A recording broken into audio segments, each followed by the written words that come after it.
Hola, chess people. Coach Matthew back with an endgame slash idea slash technique.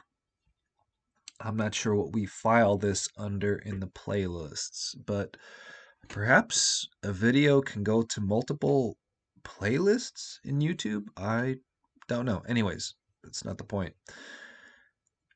Black to play.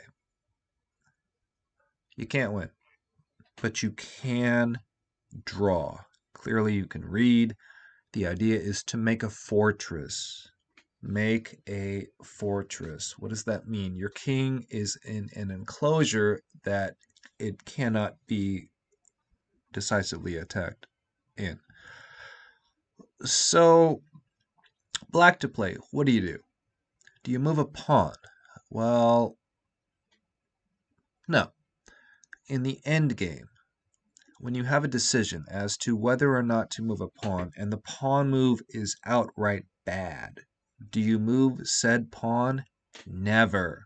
You just don't. Categorically, you don't. You do something else. If the pawn move is that bad, because you can't take it back, you can't move it backwards. If the pawn move is that bad, you don't do it. So here, do you move a pawn? No. So that means it's the king or the rook. How do we approach this systematically? Well, in terms of attack power. Go with the rook first, then the king. Of course, here you're not attacking. You're trying to hang on. And what you need to make is a fortress. Make sure their king does not participate in the attack against you. Make your rook happy. How do we do that? We make a fortress. Rook e5. What if white passes? What is the next move? You maintain the fortress. Here, as the black pieces, you have nothing to prove. Nothing. You are down. You need to hold as best you can. Cut off the king. All you do is put the rook back on c5. If it's black to play in this position. Back and forth, back and forth, back and forth. That's all you do. Black has nothing to prove here. White has to prove their position and ultimately cannot. Only the queen can invade. Does that do anything? No.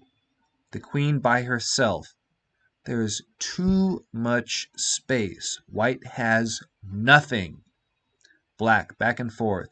e5, c5, e5, c5, fortress. White has nothing. This is a dead draw. The fortress can be achieved other ways, of course. Be on the lookout for defensive ideas. This is not a trick, but for tricks. Chess positions are inherently resilient. Just because you're down material, whether it be a pawn or more, doesn't mean you have to lose. This is a basic example of a fortress. The rook will go back and forth between e5 and c5, and white may make no progress. With nay pawn, the king is cut off. The rook is very happy. What does the rook like to do? Cut off the opponent's king. Once again, the rook likes to cut off the opponent's king. It is doing just that on the 5th rank. Make your pieces happy, and in turn, they will make you happy. Thank you for watching.